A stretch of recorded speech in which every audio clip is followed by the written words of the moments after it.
नमस्कार, आप देख रहे हैं इंडिया न्यूज। आपके साथ मैं अभिषेक पांडे। बुलेटिन की शुरुआत अहम जानकारियों से करेंगे और जानकारी आप तक पहुंचा दें कि 17 दिसंबर को सीएम गहलोत, आपको बता दें कि सरकार के 4 साल पूरे हो गए हैं। इस मौके पर प्रदेश भर के कई कार्यक्रमों का आयोजन हो रहा है। गहलोत सरकार अपने 4 साल पूरे होने पर जश्न मना रही है। सरकार का यह जश्न शुरू हो चुका है। बता दें कि 28 दिसंबर तक अलग अलग कार्यक्रम किए जाएंगे। इस दौरान सीएम अशोक गहलोत ने जवाहर कला केंद्र पहुंचकर विकास प्रदर्शनी का उद्घाटन किया। इस मौके पर प्रदेश प्रभारी सुखजिंदर रंधावा, पीसीसी चीफ गोविंद सिंह डोटासरा, मंत्री प्रताप सिंह समेत कई कांग्रेसी नेता मौजूद रहे। इसके बाद सीएम अशोक गहलोत ने सूजस ऐप को लॉन्च किया और 4 साल का लेखा जोखा और उपलब्धियों की पुस्तिकाओं का विमोचन किया। वहीं कार्यक्रम को संबोधित करते हुए सीएम अशोक गहलोत ने कहा कि हमारी सरकार बनने के बाद हमने कई अहम फैसले लिए और मैनिफेस्टो को सरकारी दस्तावेज बनाया। साथ ही सीएम अशोक गहलोत ने कहा कि आज सब कुछ इंटरनेट पर उपलब्ध है और आईटी के बिना विकास संभव नहीं है। तो वहीं मुख्यमंत्री ने भीलवाड़ा मॉडल को लेकर कहा कि हमारे भीलवाड़ा मॉडल ने देश की नहीं बल्कि विश्व में राजस्थान का मान सम्मान बढ़ाया है। उन्होंने सोशल सिक्योरिटी को लेकर क्या कुछ कहा है वो भी आपको सुनवाते हैं।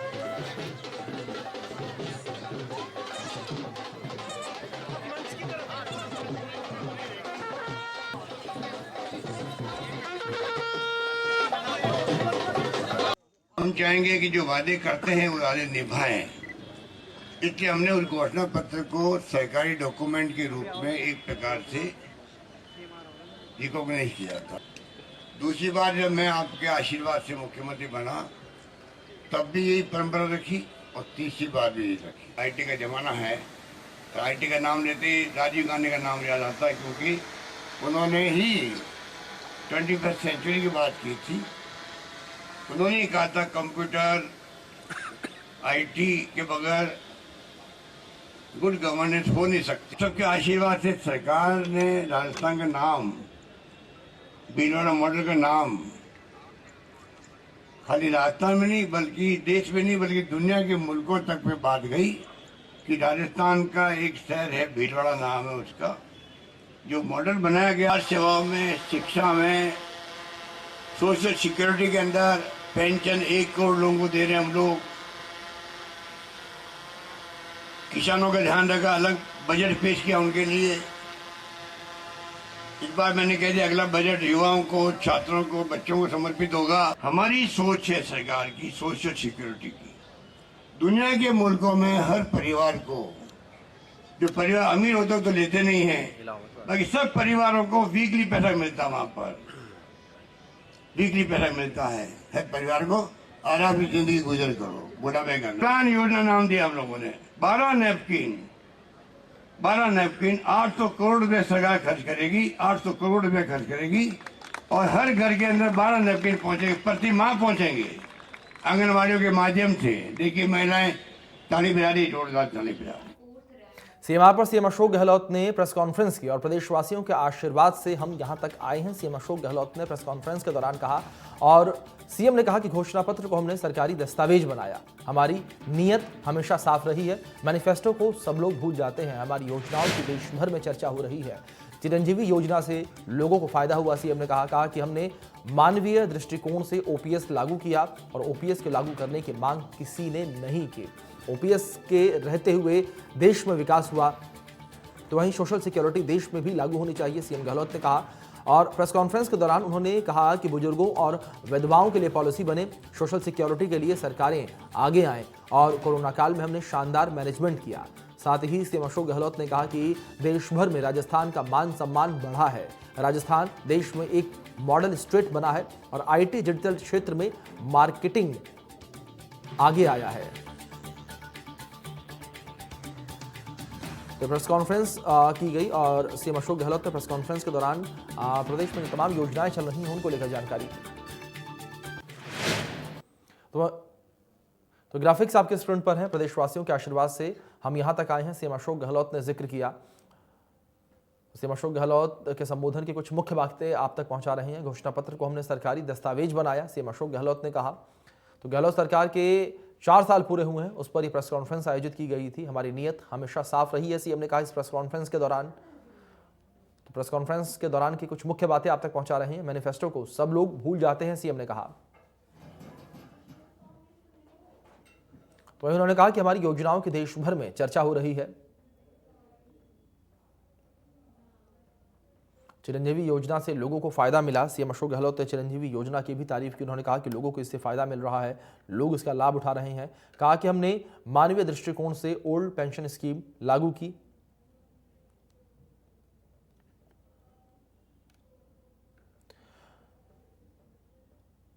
ओपीएस को लागू करने की मांग किसी ने नहीं की। सीएम अशोक गहलोत ने कहा कि ओल्ड पेंशन स्कीम को लागू करने की मांग किसी ने नहीं की थी, हमने इसको लागू किया और ओल्ड पेंशन स्कीम के रहते हुए देश में विकास हुए।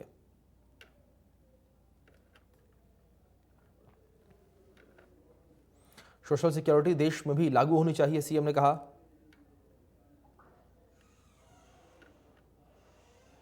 बुजुर्गों और विधवाओं के लिए पॉलिसी बनने की भी बात सीएम ने कहा कि उनके लिए पॉलिसी बने और सोशल सिक्योरिटी के लिए सरकारें आगे आएं। यह आह्वान भी सीएम अशोक गहलोत की ओर से प्रेस कॉन्फ्रेंस के दौरान किया गया। तो कुछ बातें हैं, मुख्य बातें हैं जो आप तक हम पहुंचाने का प्रयास कर रहे हैं ग्राफिक्स के माध्यम से। आपके स्क्रीन पर भी आप देख सकते हैं किस तरीके से सीएम अशोक गहलोत ने अपने संबोधन के दौरान क्या कुछ कहा है, किस तरीके से देश भर में राजस्थान का मान सम्मान बढ़ने की बात सीएम अशोक गहलोत की ओर से साझा की गई प्रेस कॉन्फ्रेंस में। गहलोत सरकार के सुशासन के 4 साल पूरे हुए हैं। इस पर आपको बता दें कि प्रदेश भर में कई जगहों पर कार्यक्रम आयोजित किए गए। सीएम अशोक गहलोत ने भी कार्यक्रम में शिरकत की।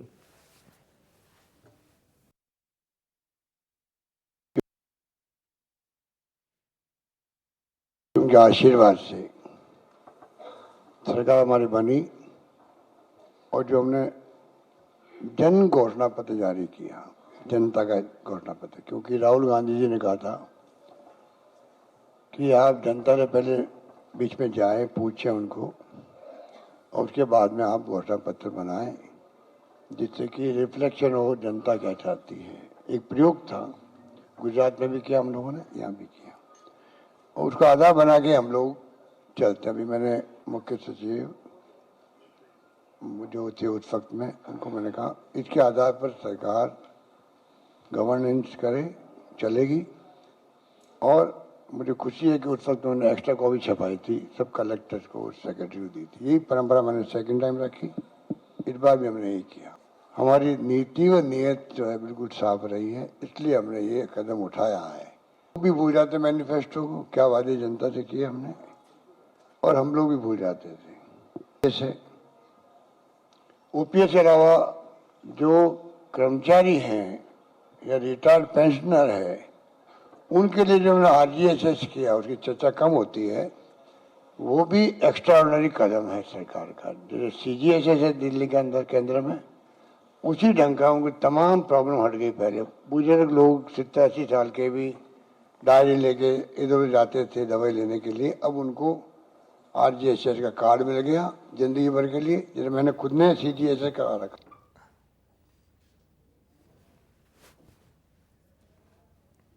तो वहीं प्रदेश प्रभारी सुखजिंदर रंधावा का बयान सामने आया। सरदार शहर में भारी मतों से जीते हैं। रंधावा ने बयान के दौरान कहा कि भारत जोड़ो यात्रा को समर्थन मिल रहा है। रंधावा की ओर से कहा गया जिस तरीके से प्रदेश में इस वक्त भारत जोड़ो यात्रा है, उन्होंने कहा कि लोगों तक योजनाएं पहुंचाएंगे। मुख्यमंत्री गहलोत पुराने लीडर हैं, ये कहा गया उनकी ओर से। कहा कि हमारी सरकार के खिलाफ विपक्ष के पास कुछ भी नहीं है, अगले चुनाव में हम विपक्ष का मुकाबला करेंगे। और कहा कि अगला चुनाव जीतने के लिए जनता आगे आए। ये बड़ी जानकारी आप तक पहुंचा रहे हैं जो इस बीच सामने आ रही है। प्रभारी सुखजिंदर रंधावा का बयान सामने आया है। प्रदेश में जिस तरीके से तमाम काम हो रही हैं, जिस तरीके से तमाम योजनाएं चलाई जा रही हैं, उनके बारे में जानकारी उन्होंने दी और किस तरीके से योजनाएं लोगों तक लाभ पहुंचा रही, योजना के माध्यम से लोगों को लाभ मिल रहा है, ये भी सुखजिंदर रंधावा ने जो है कहा। साथ ही साथ भारत जोड़ो यात्रा का भी जिक्र उनकी ओर से किया गया कि किस तरीके से भारत जोड़ो यात्रा जो है वो अपार सफलता हासिल कर रही है। चाइना के मनरेगा स्टार्ट की है, मेरे ख्याल किसी स्टेट में नहीं, वो पहली राजस्थान में है। मैंने पंजाब भी देखा है, जो इंफ्रास्ट्रक्चर आपका रोड्स का है एक्सीलेंट है। आपका यात्रा चल रही है। मैं एक बात कहना चाहता हूं कि इस यात्रा का मतलब वोट लेने का नहीं है। कोई समझता होगा कि पॉलिटिकल यात्रा है, मैं समझता हूं कि यह यात्रा देश को एकजुट करने वाली है।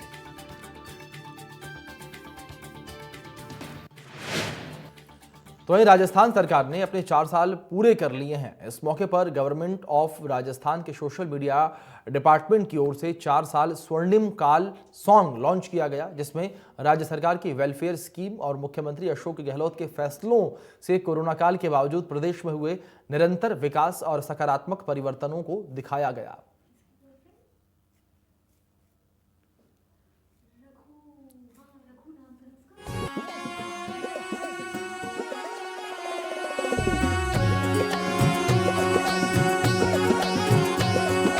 चार साल स्वर्णिम काल, हाँ 4 साल स्वर्णिम काल, हर फील्ड में काम किया बेमिसाल, फील्ड में काम किया बेमिसाल।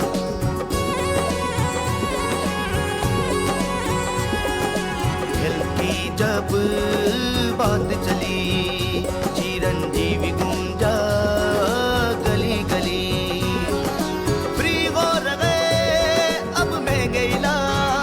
राजस्थान बना अब तो मिसाल, कोई भूखा ना सोए यहाँ, इंदिरा रसोई जैसी है मिसाल कहाँ। 8 रुपए में सम्मान से जीव रहे पौष्टिक और स्वादिष्ट। 4 साल स्वर्णिम काल, हर 4 साल स्वर्णिम काल, हर फील्ड में काम किया बेमिसाल, फील्ड में काम किया बेमिसाल।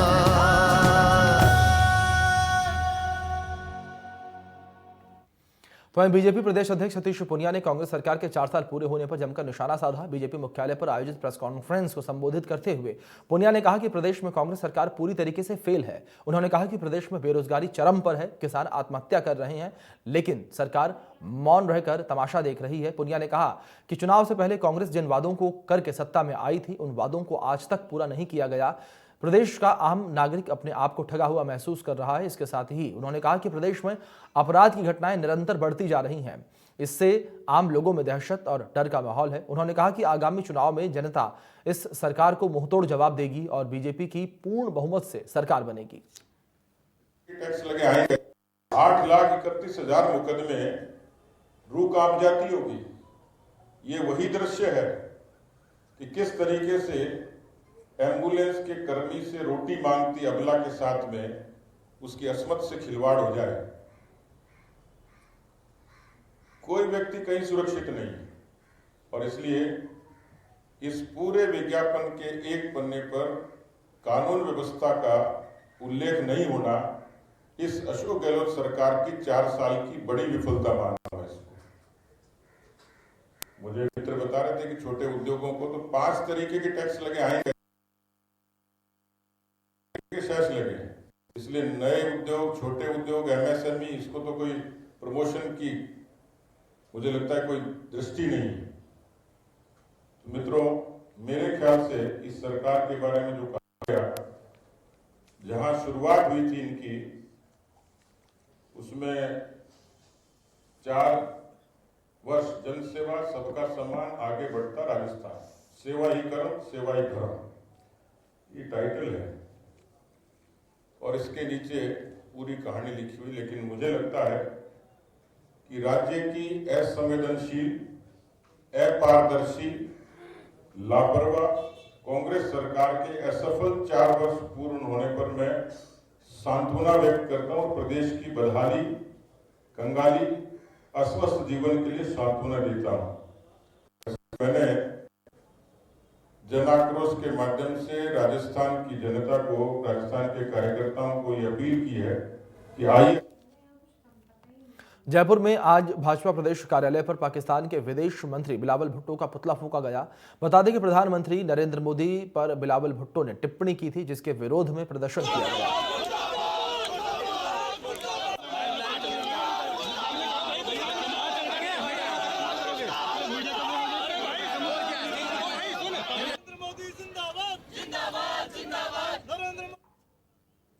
स्वतंत्रता संग्राम सेनानी शहीद हेमू कलानी के जन्म शताब्दी पर जयपुर से जन जागरण रथ यात्रा रवाना हुई। बता दें कि अमरापुर से रवाना हुई यह जन जागरण रथ यात्रा प्रदेश भर में 5000 किलोमीटर की दूरी तय करेगी। यह यात्रा प्रदेश के 28 जिलों से होकर गुजरेगी। बता दें कि हेमू कलानी ने सिंध प्रांत में अंग्रेजों के खिलाफ क्रांति की अलख जगाई थी।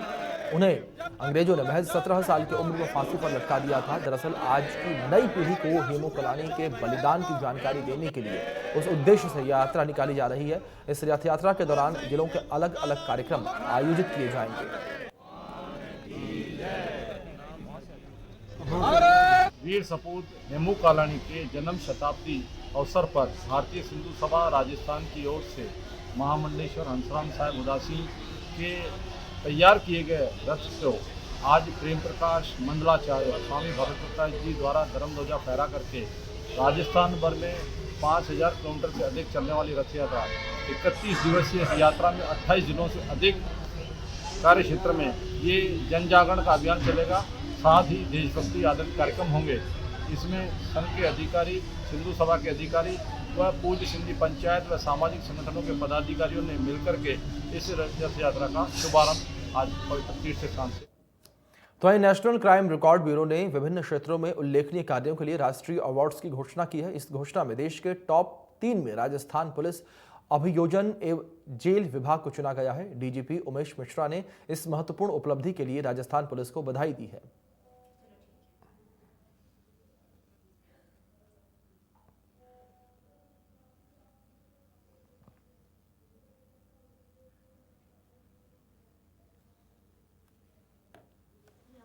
तो वहीं राजधानी जयपुर में हत्या के सनसनीखेज वारदात सामने आई है। जानकारी आप तक पहुंचा दें, श्रद्धा हत्याकांड की तर्ज पर वारदात को अंजाम दिया गया है। भतीजे ने ताई को बेरहमी से मारा है, कत्ल किया है। भतीजे अनुज शर्मा ने अपनी ताई सरोज का कत्ल किया। आरोपी ने ग्लेंडर मशीन से लाश के 10 टुकड़े किए। 11 दिसंबर को करवाई थी। अनुज ने गुमशुदगी की रिपोर्ट दर्ज और रसोई में खून के धब्बे साफ करते समय बहन को शक हुआ। दिल्ली रोड स्थित जंगलों से लाश के टुकड़े मिले हैं। विद्याधर नगर थाना पुलिस ने वारदात का खुलासा किया है। ये जानकारी आप तक पहुंचा रहे हैं जो इस बीच सामने आ रही है। जयपुर में श्रद्धा हत्याकांड जैसी वारदात को अंजाम दिया गया है। भतीजे ने ताई के 10 टुकड़े कर दिए। राजधानी जयपुर में हत्या का सनसनीखेज मामला जो है सामने आया है। 11 दिसंबर को करवाई थी अनुज ने गुमशुदगी की रिपोर्ट दर्ज। 11 दिसंबर को थाना विद्याधर नगर में अनुज उर्फ अचिंत्य गोविंदास, इन्होंने बेसिकली थाने पर ये आकर रिपोर्ट दी थी कि उनकी ताई जी जो एक 65 वर्षीय वृद्ध महिला है वो मिसिंग है। इस पर मिसिंग रिपोर्ट दर्ज कर ली गई थी और तलाश इसमें शुरू कर दी गई थी। धीरे धीरे उनके बाकी भी रिलेटिव्स आ गए और उनके साथ तलाश की गई। देवीलाल हेड कांस्टेबल जो इस एमपीआर के आए थे उन्होंने इसमें गहनता से जांच की और जब कुछ संदेहास्पद सी चीज़ें इसमें आने लगी तब उसको गंभीरता से इसका अनुसंधान किया गया और ओवरऑल अनुसंधान से ये पाया गया कि मृतका सरोज शर्मा जो कि एक 65 वर्षीय वृद्ध महिला है, उनके भतीजे जो मिस्टर अनुज शर्मा हैं, इन्होंने छोटी सी बात को लेकर, कहासुनी को लेकर हथौड़े से उनकी हत्या कर दी और हत्या कारित करने के पश्चात इस जुर्म को छुपाने के लिए और इस जुर्म से बचने के लिए उन्होंने पहले तो चाकू लाया, चाकू से उसको कट करने की कोशिश की। असफल होने के बाद मार्केट से जाके मार्बल कटर वो खरीद कर लाए। मार्बल कटर से डेड बॉडी को पीसेस में इन्होंने काटा, बाल्टी में और सूटकेस बैग में और पॉलीथीन बैग में बॉडी पार्ट्स को इन्होंने डाला और उसके पश्चात ये वहाँ से निकलकर दिल्ली रोड पर जाकर इन्होंने शव के अलग अलग हिस्सों को अलग अलग जगहों पर। फिलहाल बुलेटिन में इतना ही। तमाम अपडेट्स के लिए बने रहें इंडिया न्यूज़ के साथ। धन्यवाद।